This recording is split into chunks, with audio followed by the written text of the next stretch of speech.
بسم اللہ الرحمن الرحیم۔ السلام علیکم ورحمۃ اللہ وبرکاتہ۔ خلیفہ راشد سیدنا ابو بکر صدیق رضی اللہ عنہ انبیاء کی جماعت کے بعد اس دنیا میں سب سے افضل انسان اور پہلے خلیفہ راشد سیدنا ابو بکر صدیق رضی اللہ عنہ ہیں، جو عشرہ مبشرہ میں بھی پہلے نمبر پر ہیں۔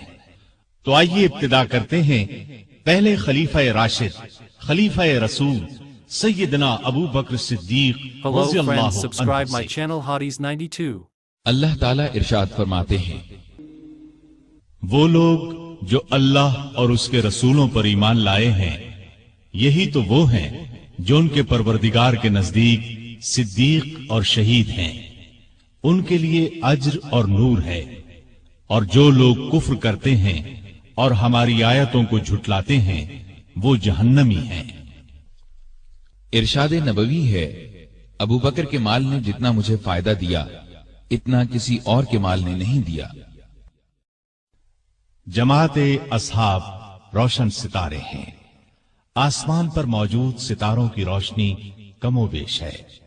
یہی مثال صحابہ کرام رضی اللہ عنہم کی ہے، لیکن ہیں سبھی روشن۔ ان میں سب سے نمایاں، سب سے روشن اور سب سے تابناک بہرحال پہلے چار صحابہ ہی ہیں۔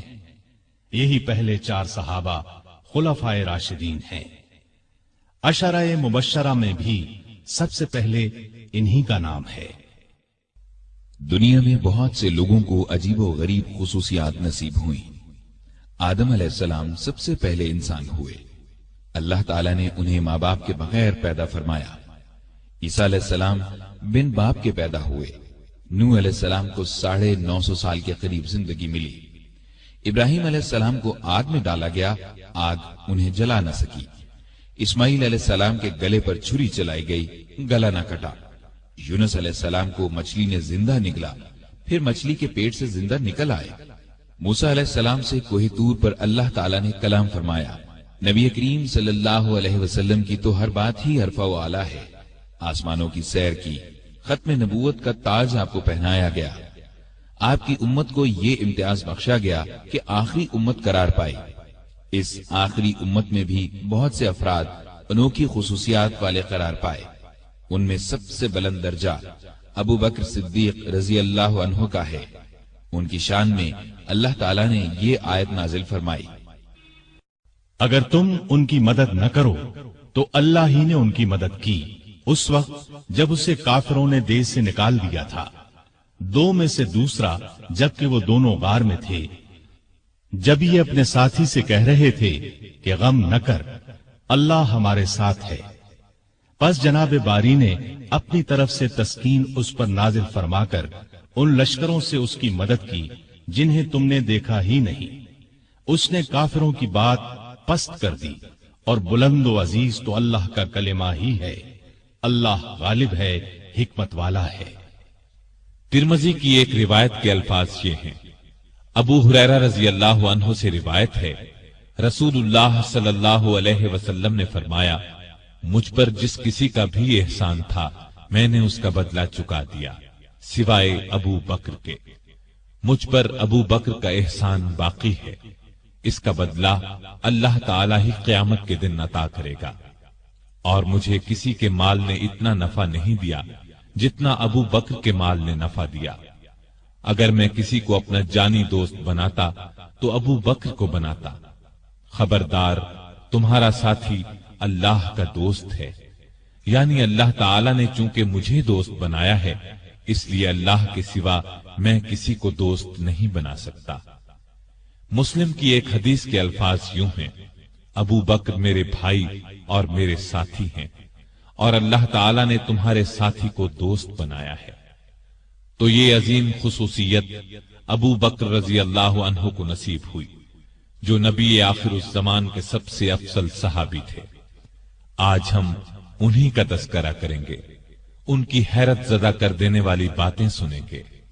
ابو بکر صدیق رضی اللہ عنہ 573 عیسوی میں پیدا ہوئے۔ نبی کریم صلی اللہ علیہ وسلم ان سے قریباً 2.5 سال پہلے دنیا میں تشریف لا چکے تھے۔ گویا نبی کریم صلی اللہ علیہ وسلم پہلے عام الفیل میں جلوہ افروز ہوئے، جبکہ ابو بکر صدیق تیسرے عام الفیل میں پیدا ہوئے۔ عام الفیل ہاتھیوں والے سال کو کہتے ہیں، یعنی جس سال ابرہہ نے ہاتھیوں کے لشکر کے ساتھ کعبے پر چڑھائی کی تھی اور اللہ تعالیٰ نے ابابیلوں کے ذریعے اسے اور اس کے لشکر کو کھایا ہوا بھوسا بنا دیا تھا۔ باپ نے ان کا نام عبد الکعبہ رکھا، یعنی کعبے کا بندہ۔ اسلام کو نبی کریم صلی اللہ علیہ وسلم نے ان کے اسلام لانے پر بدلا اور عبداللہ نام رکھا، یعنی اللہ کا بندہ۔ لیکن آپ ابو بکر کے نام سے مشہور ہوئے۔ ابو بکر دراصل ان کی کنیت تھی۔ اصل نام کے علاوہ عربوں میں باپ، بیٹے، بیٹی یا ماں وغیرہ کے نام کی نسبت سے ایک اور نام رکھ دیا جاتا تھا۔ یہ نام کسی خوبی کی بنا پر بھی رکھا جاتا تھا۔ ابو بکر کے کسی بیٹے کا نام بکر نہیں تھا۔ ان کی اچھی عادت اور نیکی کے کاموں میں آگے رہنے کی وجہ سے لوگوں نے ان کی کنیت ابو بکر رکھ دی تھی۔ بکر کا ایک مطلب پہل کرنا بھی ہے، گویا وہ نیکی کے کاموں میں پہل کرتے تھے۔ ان کی یہ کنیت اس قدر مشہور ہوئی کہ اصل نام سے بہت کم لوگ واقف ہیں۔ انہوں نے چونکہ ہر موقع اور ہر مرحلے پر نبی کریم صلی اللہ علیہ وسلم کی تصدیق کی کہ آپ سچے رسول ہیں اور جو کچھ آپ فرماتے ہیں بالکل سچ ہوتا ہے، اسی طرح ہر حالت میں دکھ میں بھی اور سکھ میں بھی انہوں نے نبی کریم صلی اللہ علیہ وسلم کا ساتھ دیا، اسی لیے صدیق کے لقب سے مشہور ہوئے۔ خود رسول اللہ صلی اللہ علیہ وسلم نے انہیں صدیق کے لقب سے یاد فرمایا۔ صدیق سے مراد ہے نہایت سچا، سچائی کے خلاف ہر برائی کے مقابلے میں ڈٹ جانے والا۔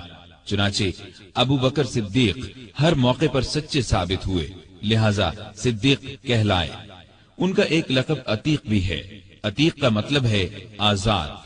آپ نے انہیں دیکھ کر ایک بار فرمایا، تم اللہ کی طرف سے دوزخ سے آزاد ہو۔ ایک اور موقع پر آپ نے فرمایا، جسے زمین پر دوزخ سے آزاد کیے ہوئے شخص کو دیکھنا ہو وہ ابو بکر کو دیکھ لے۔ اس لحاظ سے ان کا ایک لقب عتیق ہوا۔ ان کا ایک مشہور لقب یار غار بھی ہے۔ وہ غار ثور میں آپ کے ساتھ تھے، جیسا کہ آپ ابھی آیت اور اس کا ترجمہ سن چکے ہیں، تفصیلات آگے آئیں گی۔ آپ خاندان تیم سے تھے۔ قریش کی کئی شاخیں تھیں، ان میں سے ایک کا نام بنو ہاشم تھا۔ نبی کریم صلی اللہ علیہ وسلم بنو ہاشم سے تھے۔ ایک شاخ کا نام بنو تیم تھا، ابو بکر صدیق رضی اللہ عنہ اس سے تھے۔ بنو تیم بھی بہت باعزت خاندان تھا۔ 7ویں پشت میں آپ کا نسب رسول اللہ صلی اللہ علیہ وسلم سے جا ملتا ہے۔ وہ اس طرح کے قبیلہ قریش کے مرہ کے 2 بیٹے کلاب اور تیم تھے۔ کلاب کی اولاد سے نبی کریم صلی اللہ علیہ وسلم پیدا ہوئے اور تیم کی اولاد سے ابو بکر صدیق رضی اللہ عنہ پیدا ہوئے۔ ابو بکر صدیق کے والد کا نام عثمان بن عامر تھا اور ان کی کنیت ابو قحافہ تھی۔ یہ بھی اپنی کنیت ہی سے مشہور تھے۔ کامیاب اور خوشحال تاجر تھے۔ مکے کے لوگ انہیں بہت عزت کی نگاہ سے دیکھتے تھے۔ انہوں نے مکہ فتح ہونے کے بعد اسلام قبول کیا۔ اس وقت ان کی عمر 90 سال کے قریب تھی۔ بینائی جاتی رہی تھی۔ 14 ہجری میں 97 سال کی عمر میں وفات پائی۔ ابو بکر رضی اللہ عنہ کی والدہ کا نام سلمہ بنت سخر تھا۔ ان کی کنیت ام الخیر تھی۔ یہ بھی بنو تیم سے تھی۔